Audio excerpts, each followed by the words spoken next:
Welcome to another episode of Salam Meditate, where we discuss on topics that will challenge your mindset, transform you, and also help you to improve your lifestyle. Today, I have someone that is not alien to this show. He is one of the most sought after transformational speakers and also a relationship expert. Well, we had this interview the first time already. We did part 1 of it. If you haven't seen it, do check it. I'll link it in the description so you can follow up and also understand much more about him. On this episode today, we're going to be discussing more on wealth creation and also relationship. He is the CEO of the Common Sense Group. And if it's your first time I'm coming to the channel, do it to hit the subscribe button, like this video, share it and subscribe with those that this is going to benefit. Share it with people also. So guys, make welcome my very powerful guest here, Dr. Olumide Emmanuel. Sir, thank you. Thank you very much. How did you get my people to give you another within 1 year? You are coming second time. As what now? The first one was very interesting. Very interesting. I had a lot of people that they kept messaging saying, please, can you try and bring him up again? I think you guys didn't do justice to everything. I said, okay, I will try my best to get to see it. That's good to hear. So it's very good. It's very good. It's a privilege to be here with you again. Well done for what you guys are doing also. Thank you so much. Thank you so much. Now we can help and transform the lives of people. Yeah, certainly. Before we get into it, I just want to understand what really drives you. What's your drive behind helping people and trying to see that you transform people and you develop people? I think it's about the desire and the hunger for impact. Just like you're saying now, that a lot of people, were blessed by the first session. That's the joy. When you see lives change, you see destinies transformed, you are happy. Because that means you are making a difference in the life of people. The highest level of living is significance. There are 3 levels of operation that people can live in. You can start with what we call the survival level.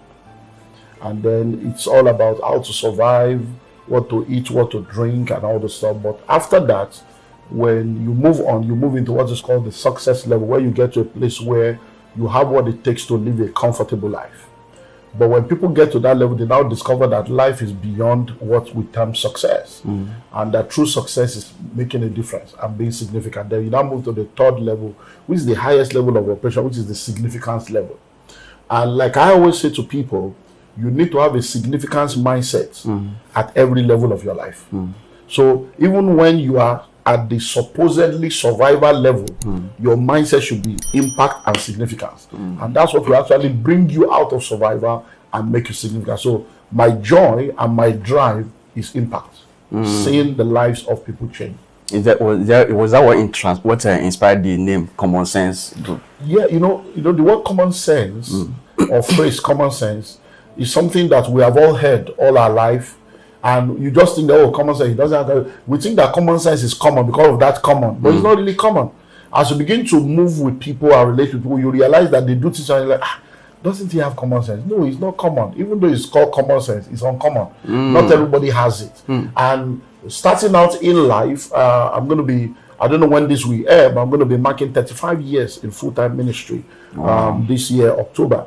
And when I look back at the last 35 years, I realize that what has mapped out what I do is just wisdom for all-round success, helping people to have wisdom to be able to succeed in different areas of life. And when it was time to start the company, I think we registered in 2001. That was 23 years ago. That was just it. Common Sense. It's Common Sense Limited. The Common Sense Estate. The Common Sense all like that.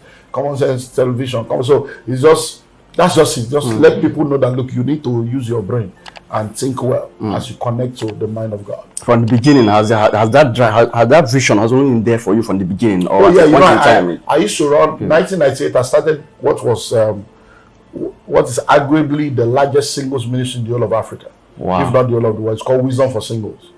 So it's still wisdom, common sense, wisdom. So wisdom for singles, and I shared on common sense for single people in the 90s. I wrote a book called Common Sense is Not Common in the 90s. I wrote Common Sense is Not Common Part 2. So everything around wisdom and common sense has been part of my life for well over 3 decades. That's just more like wisdom and common sense is like I don't know. I don't want to use the word brand or whatever, but that's just everything around me is all about wisdom and integrity. You talk about that you are starting up, that you have seen a lot in life. You have been through a lot in poverty and all of that. At what point did that transformation happen for you? Oops. 1997. 1997, 98. I shared the story. It's even written in many of my books. My story and transformation when it comes to the issue of wealth came in 1997.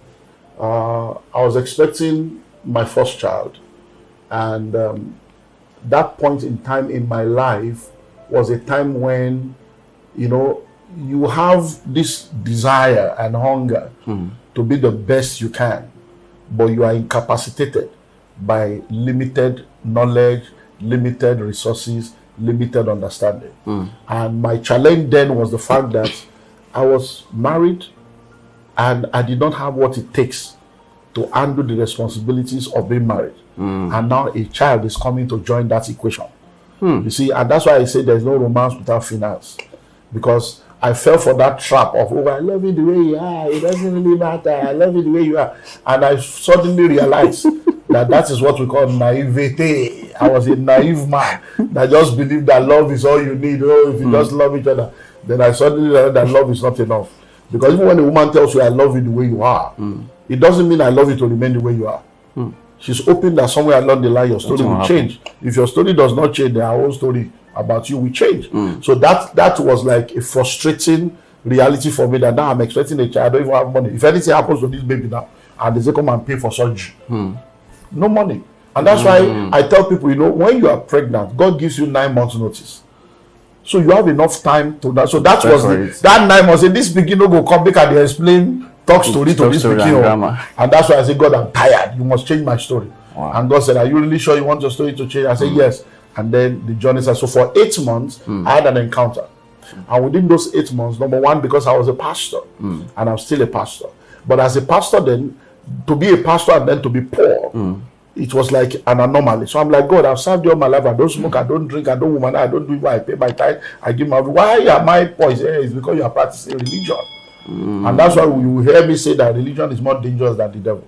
When you practice Christianity as a religion, you're going to be a pawn in the hands of charlatans behind the pulpit. When you practice Christianity as a religion, you're going to be a victim of the religious, myopic, unexperienced, inexposed interpretation of scriptures of the people that you listen to. Christianity is not a religion, it's a relationship with your creator. So he said, if you want to really practice kingdom, let me unveil this to you. And so for 8 months, he took me from Genesis to Revelation and began to show me from scripture his biblical economic plan for his church. And that was a breakthrough for me. Next thing he asked me was, who is the richest man in Africa? Who is the richest man in Europe? Who is the richest man in North America? He virtually asked me who the richest man in all the continents of the earth were. And I knew some, I didn't know some. I'm like, he said, are they born again? I said, no. He said, so if the richest people are not born again, I say you are born again, you are not rich, then there's something you don't know that you need to know. There's something you are missing up that you need to understand. And he said, I should go and study the lives of all the rich and wealthy individuals and families I can find. 1998, 97, 98, no Google. To let you know the kind of work I did for those 8 months, it was like madness. Library to library, reading books, going around just studying, going to museums, studying, trying to find out who are the richest people. And I came out with some basic understanding. Number one, I realized that what I've been doing as a pastor was I've not been incorrect, but I've been incomplete. Incorrect and incomplete. I've been sincere, but I've been sincerely wrong. Wow. You can be sincere and be sincerely wrong. I've been sincere and be sincerely wrong. A lot of people are hardworking, but they are not smart working. Hard work is not enough. Smart work must accompany your hard work. So the first thing I realized was that look, I need to move from religion to kingdom, because there's a difference between the person of Jesus and the principles of Jesus. You see, the person of Jesus gives you peace and guarantees your eternity, but the person of Jesus does not prosper you. You don't prosper because you are born again. The Bible never promised that. The Bible says that above all things, I wish that you prosper. I wish, it's a wish. But how do you now become prosperous? You know, the Bible says, I gave you power to become. It doesn't give you well. I gave you power to become. If you don't use the power, you'll be a powerful poor man. It's there. It's lack of understanding. So there is the principles of Jesus. So the principles of Jesus is the principles that govern everything on this part of eternity. And if you are going to become successful in any area of life, you need to understand the principles that govern that area and apply those principles. And the devil did not create those principles. So they are called the principles of Jesus. Now, what has happened is, as a church, we embrace the person, we reject the principles. That's why we are poor. The world embraces the principle and reject the person. That's why they are rich. So we are poor on the way to heaven. They are rich on the way to hell. So what God wants us to have is embrace the principles and the person, so that we can be rich here on earth and be rich in eternity. And that's that combination. So even when you say supernatural, super plus natural, there's a natural component in that supernatural element. And it is when you put the two together that you become successful. And when I now studied the lives of rich and wealthy people, I realized that there was a common thread among all of them. Principles are universal. They have no respect of persons, they have no respect of places, they have no respect of title, they have no respect of personalities. Principles are universal. Anyone that understands the principles and practices them, it will work for them. So I saw that all the rich and wealthy people on earth, there were some things that were common to them. Number one, none of them was a salary earner. They were not working for people. So I knew that I had to exit salary. Number two, none of them had only one source of income. They had multiple streams of income. So I knew that that was the way out. Number three, none of them was in any kind of business that does not include real estate. As a matter of fact, real estate was what they all used to retain their wealth. So I realized that real estate is very powerful. So these are some of the things I learned, and they now form the basis of the first book that I wrote on the pathway to wealth, how to be a millionaire, to teach people this biblical economics. Because I'm talking 97, 98, by 2001, my story has changed in 3 years. What I could not achieve for like 30 years, I achieved in 3 years because I now have the right understanding. And that's the way it works. Once you know better, you do better. You realize that most of what you call a mystery is because you don't know. So I mean, that book that gave you the turning points. What do you mean that? I mean, your book, the book that you wrote. No, the book I wrote was me documenting what changed my own life. Changed your own life. So that people can now see it, practice it, and then they are okay. But the major breakthrough come for you at what point? As in, what gave you the particular breakthrough when your life changed? So it depends on what you mean by breakthrough. Breakthrough to me is not financial breakthrough. Yeah, you see, because the financial breakthrough only came because I had broken through inside. You see, like, I don't know if we got there the last time. You see, you have to become it to attract it. Okay. So let me take you on a very short crash course. Poverty is 5 levels.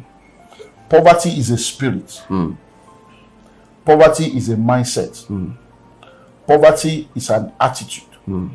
Poverty is an habit. Poverty is a lifestyle. So when you see someone in a state of poverty, or you see someone in a level of poverty, you say, this person is poor. If that person comes to a religious person, a pastor, a church to help him, the first thing they will do is makoraba. Let's deal with every spirit of poverty. Go, go, go, go, go. Every spirit of poverty. I see. If you deal with the spirit of poverty, because you saw somebody in a state of poverty, you have dealt with the spirit, but it does not change the state of that person. Why? Because the spirit of poverty is not omnipresent. It's not everywhere at the same time. So the spirit of poverty works through the same laws and principles. So what the spirit of poverty does is that they will install a software into every individual, and they will program the software with knowledge, attitude, habits, and lifestyle that the person will be programming and following. So once the spirit of poverty has programmed that person, the spirit of poverty is gone. So what keeps many people poor is not a spirit, it's a mindset. That mindset of poverty has been programmed with poverty attracting beliefs, poverty attracting mindset or actions or habits, and poverty attracting lifestyle. So even though you have prayed for the person to deal with the spirit, the person will still be poor, because what is producing the poverty is now a mindset. And ignorance is not a demon. You can't cast it out. Right. So it has nothing to do with demon. That is why I look at it now. Colonial masters have left us for over 60 years. We are still in problem. Because the mindset is that the colonial mindset is still there. Our leaders are still going to IMF, they are still going to one bank, they are still looking up to the world. Because even though you have been told you have independence, it is dependent independence. It is an independence that releases you physically but holds you down mentally. So when you are asking, when did I break through? I broke through in 1998 when my money was still the same. Breakthrough happened on this side. You have to become wealthy to attract wealth. You have to become rich to attract riches. So I became rich in 1998. It began to manifest in 2001. I say now. So if I lose every money I have now, I'm not a poor man. Because I have become rich. I know what to do to attract it. So that is what happened to me. And that's what should happen to everybody. I don't know, if I give you 10 million now, if you are not 10 million inside, that 10 million will reduce to whatever you are inside. So your riches is actually who you have become. You have to be before you do, before you have. People are always thinking, what must I do? It's not what you must do. Who must I become? Wow. You must become the kind of person that can be entrusted with the kind of money you are looking for. That's the way it works. Wow. This is spectacular. So guys, if you're enjoying this thing, make sure you like, subscribe, and share this video. So sir, now the book of Ecclesiastes talked about the fact that riches not to the man of wisdom, and things like that, and that he talked about. So is it about what determines success generally? Is it hard work? Is it mindset? Or is it destiny? Does God create people and destine you that you have to achieve wealth, whichever way it is? Or is it mindset? Because the Ecclesiastes said that it's not by men of power, it's not by men of wisdom, it's not by power, it's not by things like that. It's just time and chance that happens to everyone. Okay, so what determines it? 9 verse 11, the race is not to the swift. That is it. Neither battle to the strong, neither riches to the wise, nor bread for men of understanding. But time and chance happens to them all. Good. So now it lists a lot of things there. Swift, strong, wise, understanding. Now, because many times when you read the Bible, if you don't take time to ask the Holy Spirit to give you interpretation and understanding, you may go into error. Now, it is now not saying that you should not be swift. It is not saying you should not be wise. It is not saying you should not be strong. It is not saying you should not have understanding. But it is saying don't rely on that. Don't rely on your swiftness. Don't rely on your strength. Don't rely on your understanding. Don't rely on your wisdom. Because if you have all these things and you don't know how to maximize opportunity, time is equal for everybody, 24 hours. But within time, there are chances, opportunities. So he's saying that if you don't know how to maximize opportunities, using all those things that you have to maximize the opportunities that are available within the time that you have, you will not amount to anything.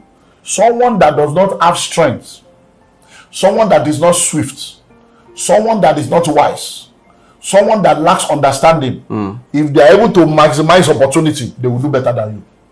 So what he's trying to help you understand is the importance of maximizing opportunities within the life cycle of the opportunity. So I need to educate people now about opportunities. See, opportunities are steps. Opportunities are ladders. Opportunities are lifts. Opportunities are doors that takes you from one dimension to the other. Life is all about opportunity. We have heard it said over and over again, success is opportunity plus preparation collaborating together. When you see a successful man, it's because opportunity met with preparation. So it is better to be prepared, waiting for opportunities, than for opportunity to come and make you unprepared. So there is nothing called luck. Nobody is lucky. Most of what you are calling luck is opportunity plus preparation. Many times, because people don't know how to articulate what produced the result that they have, they say things like, it's the grace of God. Because they could not explain what brought them to where they are. Because many times we see the fruits, but we don't know the seed that produced the fruits. But it is when people are able to tell you the seed that produced the fruits that you can now duplicate the fruit. Because success leaves clues. But if you don't know the clues, you will not be able to replicate the success. But if you know what people did and you did what they did, anybody can, just by repetition, just by copy what people do, you become like them. It's simple like that. So when it comes to this issue of opportunity, I remember I was speaking at an event years ago. I don't know where, but the person said, no, what are the people that play lottery? Some people are just lucky, they just go for reality show and they just blow. I see there's nothing like that. It's because you people lack understanding. Any man, any woman in this world that has become successful in any aspect of life has not become successful by luck. There's nothing like that. They became successful because they activated the principles and the laws of success consciously or unconsciously. So they may not be conscious of what they have done, but if you sit down to study every success story, you will see loss there. So let's take the lottery for instance. You say somebody that played lottery is lucky. In what way is he lucky? Was he the only one that heard the announcement? Many people heard the announcement to come and play lottery. He went, you didn't go. That's his faith. He believed in it. That's faith. That's the principle. When you go for lottery now free, no be ticket that they buy. You carry money, buy ticket. That is capital. That's a seed. That's the principle. You no buy. You say lucky. Is it the first time that he played the lottery that he won? No, he kept buying. That's persistence. That's the principle. And is it the day that he bought the ticket that they did the draw? No, he waited until the day of the raffle draw or the day of the something. That's his patience. That's a law.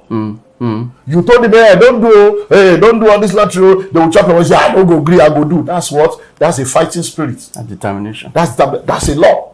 So even though those laws are applied in the wrong direction, he succeeded not because he's lucky. He applied laws.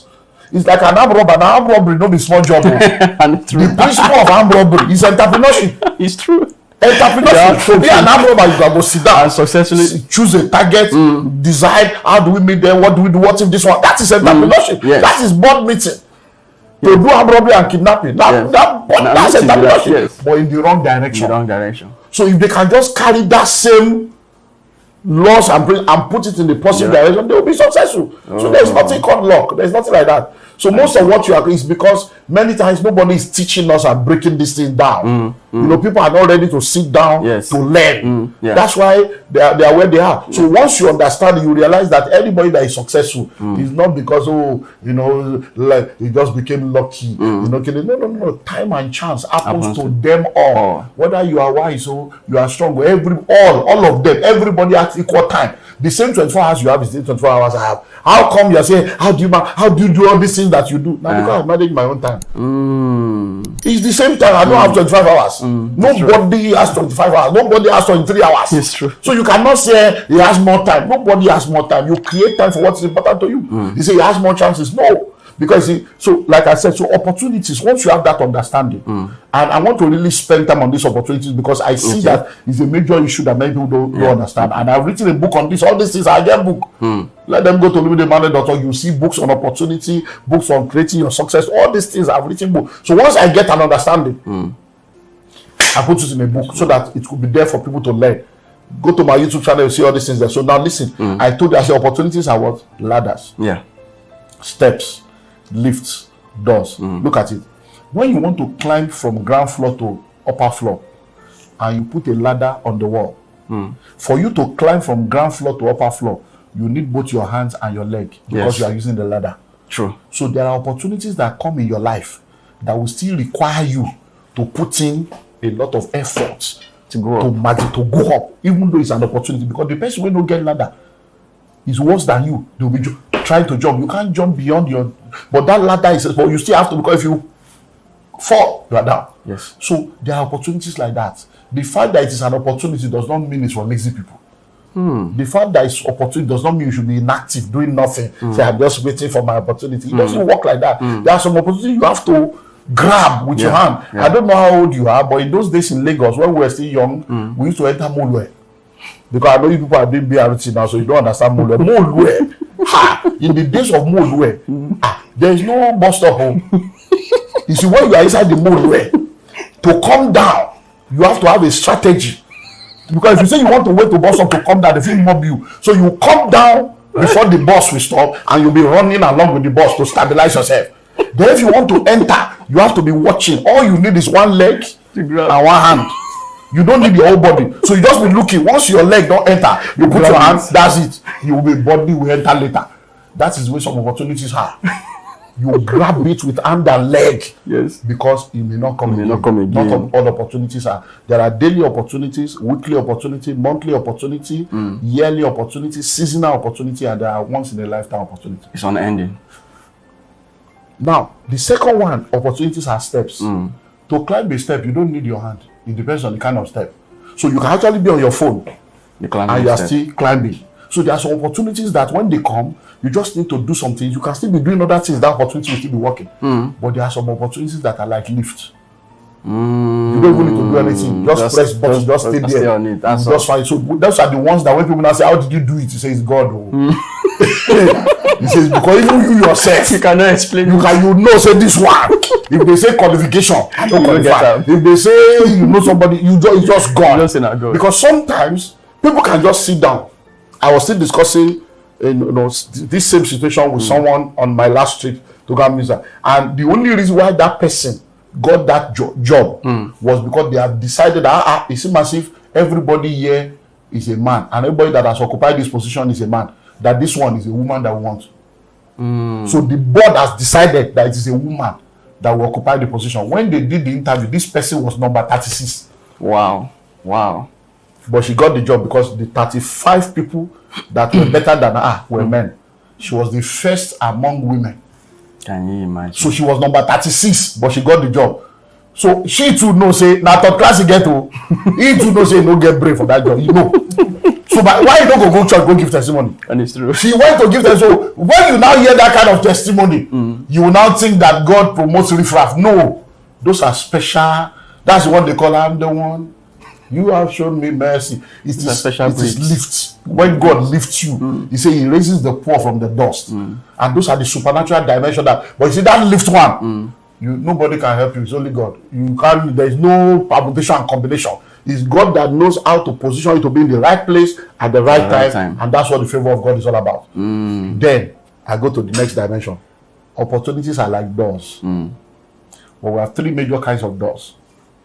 Number one, we have a door that you have to use key and use your handle and push or pull.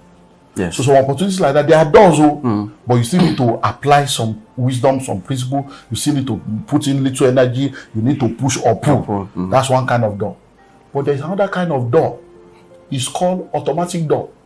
You don't need to do anything. No, nothing. Just show up. Just show up. It's open. It's like lift again. You just see that sometimes it's not that you just meet some people and before you know your life just changed. True. Everybody applied, you applied, and you got there. They say this job, we only want to interview you here, and then you get to the job. 3 months later, the person that was in the next position resigned. They now say, since you have been doing the job, can you try acting? Before you know you are acting, so they are sending you to London for training. Like play, you don't get passport. Just like that. You don't go, you don't come back, they don't give you car.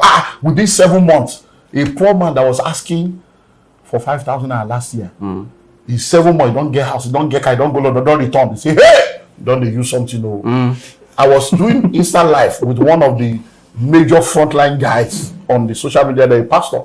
This guy, I did Insta Live with him a few weeks ago. He said, sir, as at early last year, I was begging for rent. Wow.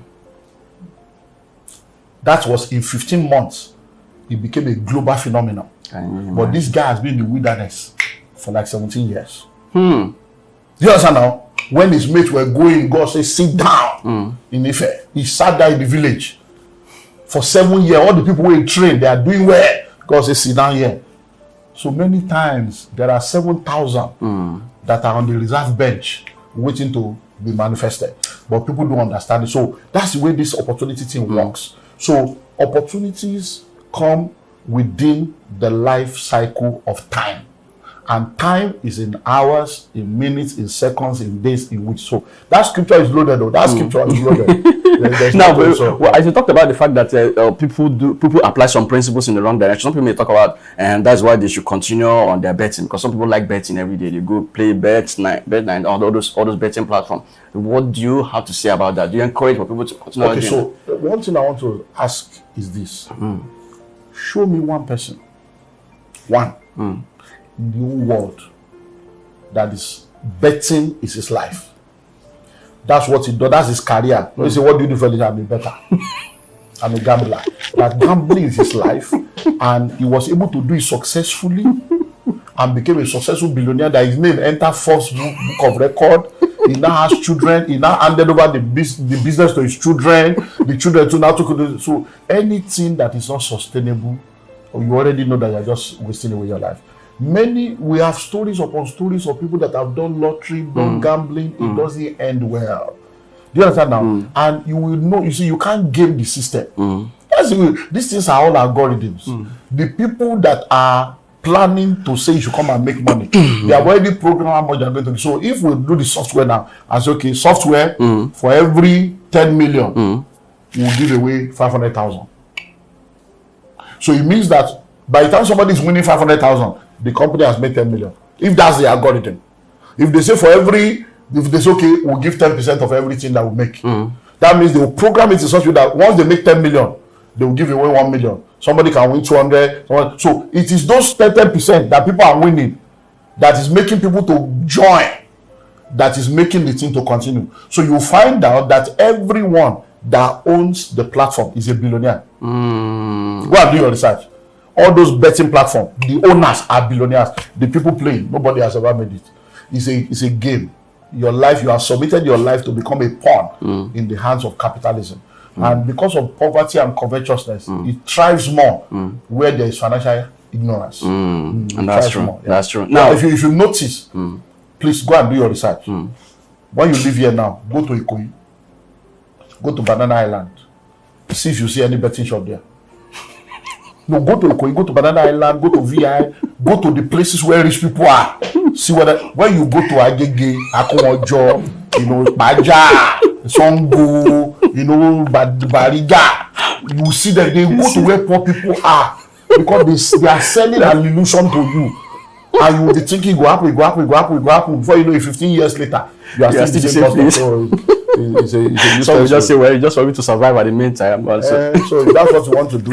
So now, the country has become the way it is. Like, you've always been saying that the country is going to get worse and things like that. So as the country has become like this and people suffering left, right, and center, poverty, left, right, and center, what's the best way for people or individuals to become recession-proof in this kind of our economy? You see, I was listening to my younger brother, my kid brother. He said to me, he's producing Gary Jebu, so he sent me a write-up that should help him push the Gary. So I'm pushing again, making him buy my brother Gary. So now, boy, you see, he did something that was very amazing. I was telling my wife, I said, this thing my brother do, I go carry out. He said that water pass Gary. Everybody now knows that water pass Gary. And he said that in order for you to now succeed, like me, I always say, he's now saying it this way, that is either you will have to reduce the water. But he said we have reduced everything, including our self-esteem. He said the other option is to increase your Gary. So reduce water means reduce your income. Increase Gary means increase your income. Well, I love that analogy of water pass Gary that is very bad. And that's the way. You see, many times, people are looking for a new revelation. There is nothing new under the sun. There is nothing you are going through now that people have not gone through before. Inside Bible, people were so poor that they were killing their children to eat. So when people are talking things about what do I do, it's the same thing we have been saying that we say you are just looking for someone to lie to you. Any economy in this world, no matter how bad it is, those are the two answers. Reduce your expenditure, increase your income. That's all. There's no new revelation anywhere. Except you are not ready to listen to the truth. You are looking for one magician to give you one fake news. It is the same way. Reduce your expenditure, increase your income. Look, I was on a program a few weeks ago, and somebody called into the program on the TV station and said, everything that Dr. Emmanuel is saying, I agree, but it cannot work in Nigeria. And he was talking to Dr. Emmanuel that lives in Nigeria. So if he cannot work in Nigeria, how did he work for you? You see, that is so. Now on that table, I have one of my mentees on that same table that 4 years ago was poor, that now our business is doing billions. Somebody I've mentored in less than 3 years, they are doing turnover of billions in this same Nigeria. So I told her, I said, look, I am here in Nigeria. This person is a testimony that what I'm saying is working in Nigeria. Yet to say it cannot work in Nigeria. But you know what that made? When I left there, I was now thinking when I was in the car, I said, now wow, this world though. Because in 2020, somebody called me from London during lockdown and said, I've been following you this lockdown period. That in fact, I used to come to your program in 1998, 99 at the National Stadium. That singles program I was talking about. So, but now I'm in London. He said, everything you are saying is so powerful. So, but the problem is you cannot work in London. You cannot work in London. So I told him, I said, it works anywhere. That same person, I went to London in 2002 because COVID, you know, they were doing. So in 2002, I went to London and he traveled down to meet with me. I sat him down, told him what to do. As I'm talking to you right now, this is 2024. In less than 3 years, he has produced over £3 million. Wow. The person will say, you know, if you work for London, it is now working for you. They are now telling him that he has joined Juju. That since he joined Olumide Emmanuel, they don't know this. They don't document it. They don't do. Why are you doing it? But it's just knowledge that people don't have. So listen and listen well. Principles are universal. They are universal. But the problem is the application of those principles are personal, contextual, and geographical. So a lot of people, they say, you know, this motivational speaker aspire to. It's not like that. It's because I read the book, it didn't work. I listened to all these things that say it doesn't work. It's your pessimism. Your pessimism is now what is keeping you where you are, because you will not see what you are supposed to see because you are blind by your mindset. So principles are universal, but the application of those principles are personal, contextual, and geographical. So let's go. 2 people got married. On the same day. They started having sex with their husband same day. 1 year later, one don't born pikin. 11 years later, the other one never born. Is sex wrong? Are you saying now? So that you are not pregnant after 11 years of marriage doesn't mean that you forget it. All this is that just deceiving us. Sex does not work. Forget it. Sex does not produce children. There are something they are doing. They are not telling us. No, sex is the way. There is no sex with your spouse. But now there is something you don't know that is stopping you. So you may have an health issue. Your husband may have an health issue. Or you may be having sex in the wrong time. I said, so now, but to say sex is wrong because you didn't produce results, you are wrong, sir. So principles are universal, but the application is personal. So if you don't know how to apply that principle to your personal life, it may not work for you. Not because the principle is wrong, but because something is wrong with your personality. It's your personal problem, not the principle problem. Yes, and it's personal. Number 2, it is contextual. There is a context within which it can work. For instance, now, there is war in Ukraine. There is war in Palestine. Even if we say real estate is so powerful, it doesn't mean you should now go and buy a plot of land in Ukraine now, so you get real estate. Now, doesn't mean real estate is bad. No, within the context of war. No, the Ukraine, you go. So to now say forgetting all this real estate, I bought land in Ukraine, it didn't work, they are deceiving us. No, sir, it is where you bought and the season you bought and the context within which you bought. That's it. True. And then principles are universal. The application are personal, contextual, and geographical. Geography matters. If you don't understand the geography, so as we did here now, people are saying Nigeria is not safe. They are killing people. I can't come to that country. Security. We're in America, and I keep asking all of them. I say people are just deceiving yourself. As we were in America, they were telling us there was a shooting that took place in August. They were saying that is the 35th shooting in 1 year. When they shoot, they will just enter school, begin shoot. You don't hear they enter school, shoot anybody for Nigeria. But they are still in America, deceiving themselves that America is safer than Nigeria. Why? Because maybe they heard that there's Boko Haram in one place. We're in Lagos. You don't see gun before for Lagos. They don't shoot you before for Lagos. I've been in Lagos for over 50 years. Nobody has ever brought gun to do like this, except police at the bus stop just holding gun. So we are safe. But they believe that, hey! So geography. I was still watching online yesterday, a doctor that has been in America for 25 years has relocated back to Nigeria with his family. And they believe it's not all part of Nigeria that is safe. Like some other parts, we cannot go there. It's the same thing that happen for their place. Don't let them deceive you. Village day America, poor people, wretched homeless people, full America, full London. When they push carts, drug addict, homeless, full America, full everywhere. But they are now selling a narrative that you now begin to look down and say, that's why many of our people have gone now. They are suffering there. Refugee in another man's land. But terrorism can be dealt with now. Terrorism is already disturbing us currently. Terrorism is in America forever. They never stop. Terrorism forever. They approve gun for them. It's different from Nigeria that is suffering from terrorists. We can't approve gun here. We never read that. If we approve gun here, we'll not provoke. Keep down for driver. What do you so that's what people should do. Okay. No matter how terrible you think it is, just look, sit down, think, what else can I cut? I know we have cut and cut and cut, but you have to keep cutting. That's the way it works, because you don't reach. What's in no reach? What's in no cut, you no seafood chop. You don't even get to chop, so where they cut from? Listen, let me see.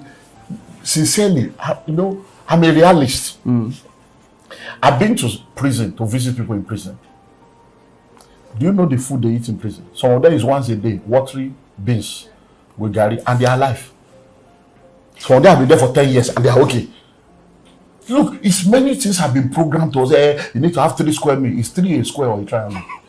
Many of these things we believe, look, with 1 meal a day, you are good. It's programming.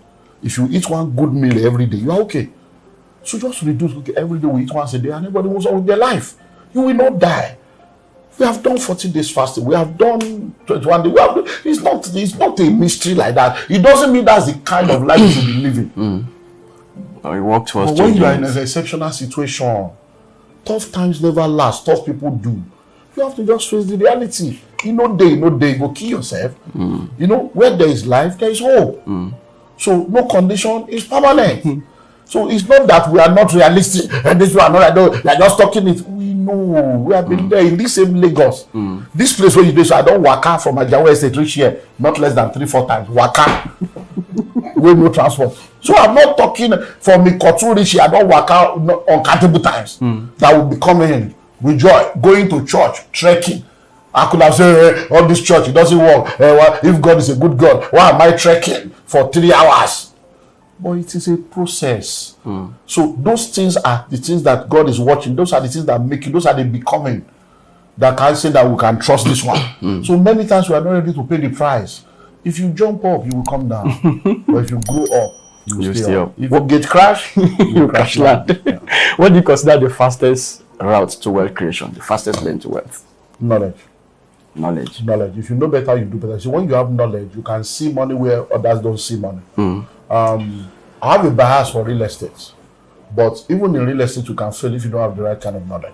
So I would say the fastest route to wealth is knowledge, financial intelligence. Because once you have financial intelligence, you keep growing. As you keep growing, no matter the evolution in the world, your knowledge will be able to decipher it and break it down to actionable plan. So the greatest thing is knowledge. Once you have knowledge, you can always wangle your way out in any. So focus on knowledge, focus on financial intelligence, financial education. Once you have that and you continue to grow, you just realize that no matter what, anywhere you find yourself, as I'm here now, I'm learning every day. I've been to different areas, and this year now, I went to Australia for the first time this year. And that now completes the continent of the world for me. And because I was going there for the first time, I was asking a lot of questions because I have practiced this thing in every continent. Now Australia remain. So I wanted to be sure that even there, and it's the same thing everywhere in the world. So I'm confident of what I'm talking about. And I was there a few months ago. Between then and now, the stories of transformation that has come from people that have practiced few things in few months, it's the same thing. It's the same thing. So that's the way it works. Now, I want us to break down on relationship, marriage, and finance. Now, you were talking about earlier when you were talking about without money, marriage can. So, can a marriage truly survive without financial compatibility? Even if there is love, there is spiritual connections. As Christians, they say you should love one another and you love your partner, and as in spiritual connection is there, everything. But maybe the finance is struggling there. Can that marriage truly survive? Oh, yes, it can if they have the right support system. Many times, a lot of people don't have the right support system. You see, every one of us, we are all product of our environment, product of our association, product of our upbringing, and product of the knowledge that we are exposed to. So if you are in a relationship, you love the person loves you, you are committed to each other, but you are not financially empowered or financially compatible. When you are the right kind of support system, that knowledge that is missing, mentorship can bring it. Other people can. That money that is missing, that connection that is missing, other people can bring it. The problem is that most of the time, they don't know. They don't know that they don't know. They don't want to know. People are not humble enough to seek help. And even if they want to seek help, they don't seek help early. Seeking help is one. Seeking help early is another. Medical science and medical doctors and medical practitioners will tell you that there is no sickness on earth that cannot be cured if detected early, including cancer. Early detection is a security for cure. But when you discover it late, no medical science can help you. So most of the time when you realize that there is no compatibility in our financial values, don't wait until there is crisis. Quickly seek help and let them support you with knowledge and information that will guide you. Because I've said it over and over again. For me, life is lived forward but understood backwards. I can tell you, looking back, I've written a lot of books. I have a book called New Rules of Love. I have a book of Love is Not. I've written so many books on it because these are things I've studied on a global scale. The number one reason for many of the marital problems that we have is ineffective courtship. Ineffective courtship. Yeah. Break it down. People did not court.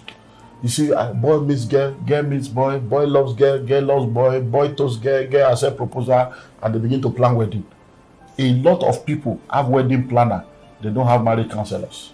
They will get wedding planner. Which cloth? They don't have a marriage counselor. You are paying your wedding planner, but you are not ready to pay a marital counselor or a coach to teach you about marriage. That's the problem. So they prepare for wedding, but only few people prepare for marriage. Wedding is for a day, marriage is for a lifetime. So if you have effective courtship and you court, there are many people that go through our courtship class here. By the time they come for first lecture, the first lecture is they will fill form, and then we give them what we call the common sense test. It's 101 questions. So we give the man, we give the woman, they go fill the form. We will now collect the form from the man and the woman and give it to the other person. Say, read waiting, talk, read waiting. Now there the relationship they end. Now there the relationship they end. Okay, what? You didn't tell me this. I didn't know this. But they have been cutting before they came home. They have been cutting, but they have not discussed the real matter. They are going to watch movie. They chop popcorn. They take ice cream. Your life will soon become ice. No, many people argue. Many people argue that marriages are failing due to financial incompatibility. Now, do you think that a guy that doesn't have money, that is, especially in this our economy now, guys, once you get married, but the money is not there, should you go and get married when the money is not there? Marry your size. That's the problem. Marry your size. See, the problem is there are a lot of women today in this world that if you give them 20,000, they will work a miracle for 1 month. I'm telling you, as bad as you say Nigeria is, give them 20K, they work a miracle for 1 month. But there are some women, give them 2 million, you go, they insult you, they curse you. Say, useless man, now they don't need 2 million. So marry your size. Many times, a lot of us are not facing reality. You will be young man, you they work, you they earn 70K. Now, person when they fix eyelashes, you won't marry. You they fix nail, you they wear weave on. You know they say that will not be your market. Now you carry your hand, go carry trouble. That is a knife, not a wife. She will knife your destiny because you think just look the babe. See nail, he extend nail. Do you know how much they fix nail? Begin use your brain. This is the common sense. Use your brain now. Check the nail, check the eyelashes, check the weave on, check in wristwatch, check in cloth. Check, just looking, but the looking say this kind of one maintenance alone, your 70,000 don't go handle. So you are the one going to look. You are poo your size, according to one of my guys. The poo of a chicken and the poo of an elephant is not the same. So you have to poo your size. So many times, all those things long truths, which you know concern, now you go put. There are a lot of well-cultured home girl that you are earning 70, she's earning 30, to get that 100. Now no go spend 70. Now go see save money because you go to your level. That is the problem. So, like I said, ineffective courtship is a major issue because many things are supposed to have been settled before you now marry. But most of the time, it is when people are now married, they now want to begin to discuss the real issue. By that time, it will become a crisis point. So, money is very important. Don't underplay money. But people say you should marry up rather than going down. You should marry up. Who will be the up? Who will be the down? That is the man should look for someone at least well-to-do that he can become. So, are you looking for a wife or a sponsor? Because this activity, we are just a bunch of hypocrisy and liars. Everybody just deceive everybody. If you are true to yourself, this life is very easy. Life don't get wahala. Now, woman being they cause wahala for themselves. You see, you are looking for a rich woman. Listen, that a girl is from a rich family does not mean she's rich. That a boy is from a rich family does not mean she's rich. Our money and my money are two different. Now, if Papa get money, no be him. To now say you want this, like say, yeah, that woman is in. wealth is not sexually transmitted. Being married to a rich man doesn't make you a rich woman. It gives you access to riches. Do you understand that? So you have to become it to understand the way this thing works. So if you say you want to go and marry again because you think she has money, who is the owner of the money? Is she the owner or the parents? So you will now enter there, they now make you as one of their property. You now diverse, so they don't respect you. When you don't carry yourself, go enter. So let us live life. Life is in phases, men are in sizes. The road to the top is at the bottom. Where you are today, your present state is not your final status. It's a process. Be humble, be patient. You have enough time to get to where you need to get to. One life is all you have, and if you live it well, one life is enough. But as a woman, you can look up when you want to marry. You see, all those things, look at where it all leads us now. If you are a woman, you are looking up to who? To man or to God. That's why a lot of women are in abusive relationship now, because the man acquired them like a property and they bring them in like furniture. So the man will keep them at home and have side chick and become a side cock. The man will drop them, they will born picking, the man will be abusing them because you are looking up. A lot of African women are not empowered because they are looking up to man instead of looking up to God and looking up to their destiny. So they end up in the hands of abusers that will now abuse them. Do you know that a lot of women are in their husband's house today? Not because they want to be there, they have no option. If they leave the man now, they don't get money to rent house, they can't feed the 2 children by themselves. So they are just there facing abuse and suffering from useless men because they don't have money. So don't look up to man, look up to God. When you come into a marriage, come with something to offer. Not all this, what are you bringing to the table? Table of 2 legs or 3 leg table. If you be table your destiny now. So many of these things we need to balance. I did a series last year, The New Rules of Love, part 1 to 35. It's on my YouTube channel. To help people understand that the game is the same, but the rules have changed. Many of all these things that we are spreading, they are not true anymore. What your mama and grandmother told you is no more true. In those days, they say, the way to a man's heart is through his stomach, because your grandmother's kitchen was the only source of food. Today, the best cook are men. Many women cannot even cook. They enter kitchen, their nails, they can't even cut onion. And this food is not gay. I don't know what's wrong with this gas. They are fighting gas, fighting pot. Now that one you want to say the way to a man's heart is through his stomach. No, the way to a man's heart is not through his stomach, because there are many restaurants that you can order for anything, apps to order food that will deliver any kind of soup, where they have salad, white soup, they go deliver. So it's not that anymore. If you want to talk to your husband, wake him in the middle of the night. If you wake a man, the person will just return 11:30 midnight or 12 midnight. We go soon go office by 4. You will come to wake up on me. I want to talk to you. May God help you. So there are a lot of rules that have changed. That is why you now see that a lot of men have defined themselves only based on their financial capacity and bedroom capacity. So when a man does not have money, he feels inferior. When a man cannot perform in the bedroom, he feels inferior. Why? Because he has defined his manhood based on those 2 things. So the problem is now that because you have defined manhood based on ability to provide and ability to perform, you have not understood manhood. By the time they now relocate, that's why they are now having problem abroad. But isn't that what it's supposed to be, ability to provide? No, that's not. Provide what? That's the issue. To be able to provide for the home, provide what? Provide everything, finance, security. Show me the Bible that I say you should provide money. Show me the verse of scripture. You see, it's our mindset. Your primary assignment as a man is to provide leadership. Yeah, provide leadership. When you provide leadership, that's your leadership that you are providing, that vision. That's okay. Let's go down. Who is a father? Who is a husband? A husband is an husband. The word husband is the same word where we get animal husbandry. So husbandry, you see a farm, you plant, you water it, you cultivate it, it produces. That's who a husband is. You are the one to put all the resources. So when you marry a wife, anything she's bringing, anything you are bringing, we sit down together as one family. Then as a leader, I offer leadership to cultivate and put all those things together for the maximum use of that family. So it is our family. So any money that is coming, there's nothing like my money, your money. Is our money, our family income.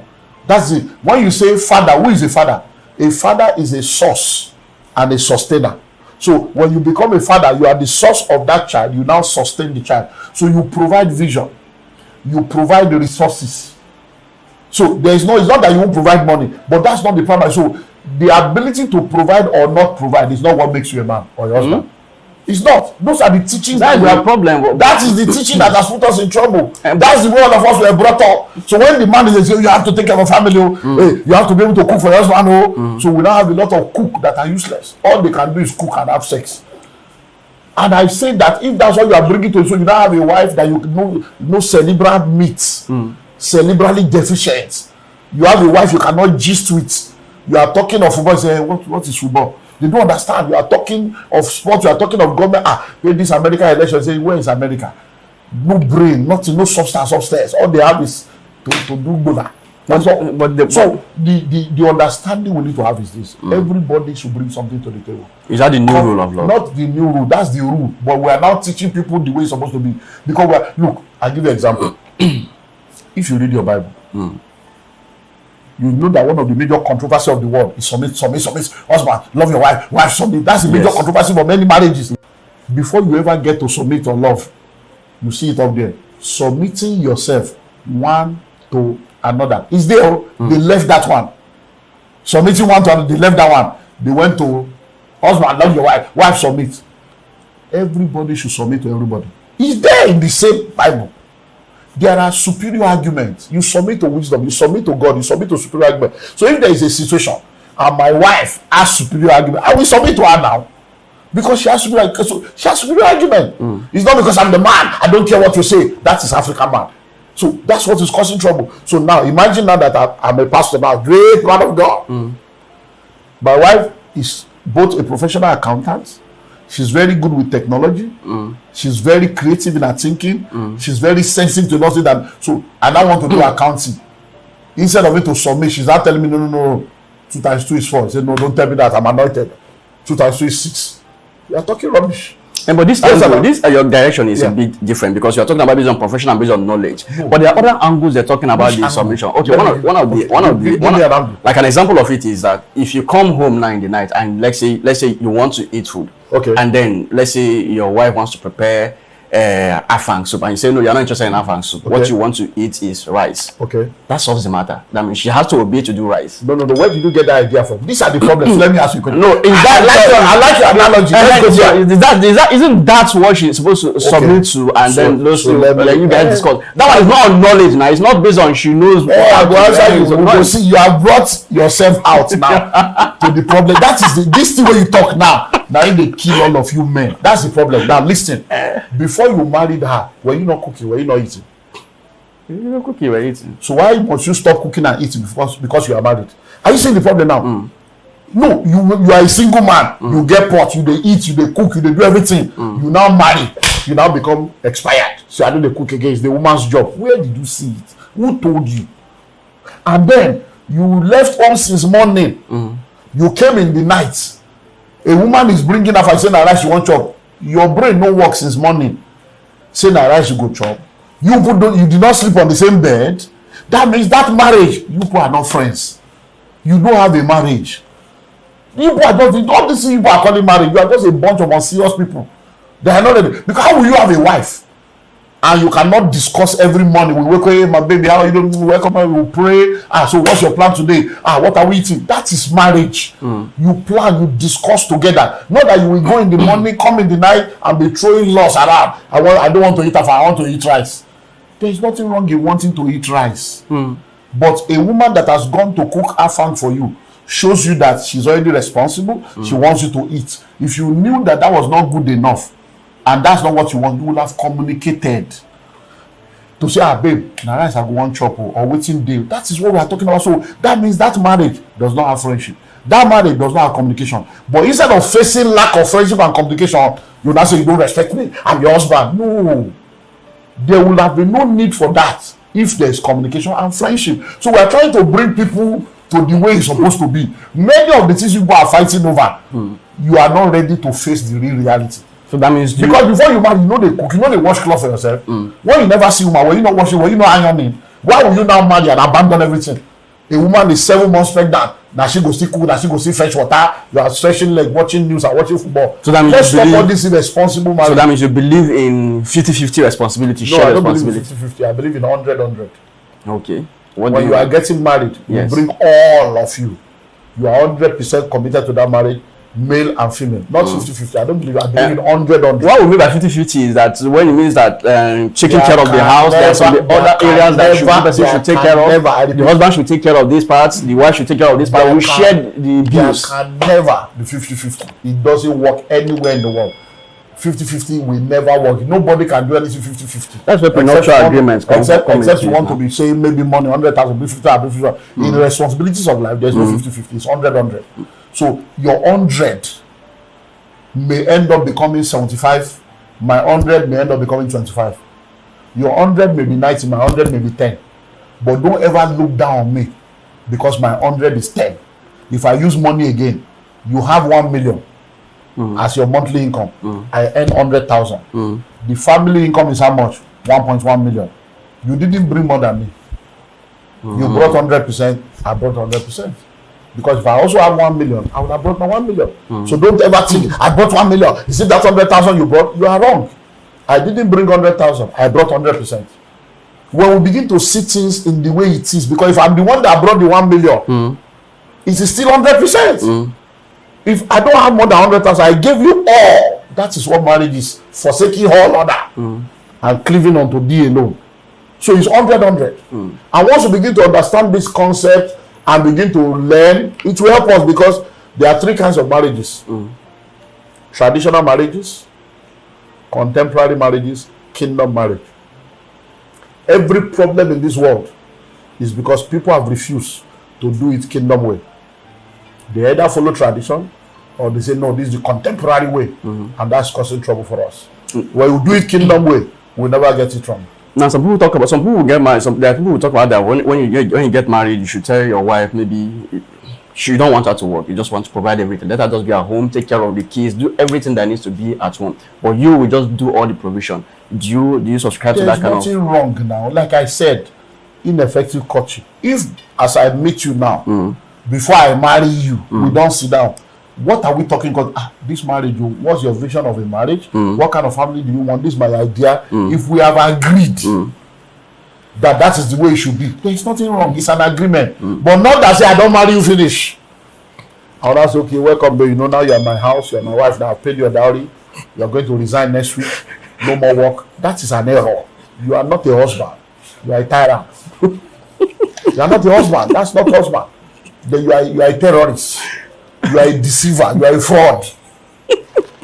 We must sit down and agree. You cannot just that's a human being, a full-blown human being with destiny. Before they met you, who are you? Because you marry somebody. These are the problem. We have raised a lot of, dysfunctional people because of all this incomplete knowledge that we have postulated. And sometimes, unfortunately, in our church, they cause the trouble. Unfortunately. Now, there's a message you shared one certain time, and somebody came and was telling me of someone that got motivated with one of your messages that you shared about why it has to be from when you remove yourself from paid employment that you can be rich. So the person thought about it, they resigned from his job, decided to start his own business. The person was very good, earning lucrative money from his job, but started his own business and could not succeed with the business. What do you think is the problem? Do you think it's the person himself? He doesn't have knowledge because he was doing very well in his paid employment, but started his own business and could not build the business successfully. He felt as he was deceived based on the message he heard. So what do you think happened? Everybody cannot be an entrepreneur. Okay, it's not everybody that can be an entrepreneur. Oh, never. So he was not deceived, he was deceiving himself. Because what you need to understand is this. I wrote a book earlier this year, How to Create Wealth as a Career Person. And it will settle cases like those kind of people that are deceiving themselves. You see a lot of people going around now saying, I'm an entrepreneur, with complimentary card, nothing. The whole year they don't do 1 million. And they say they are CEO. CEO over what?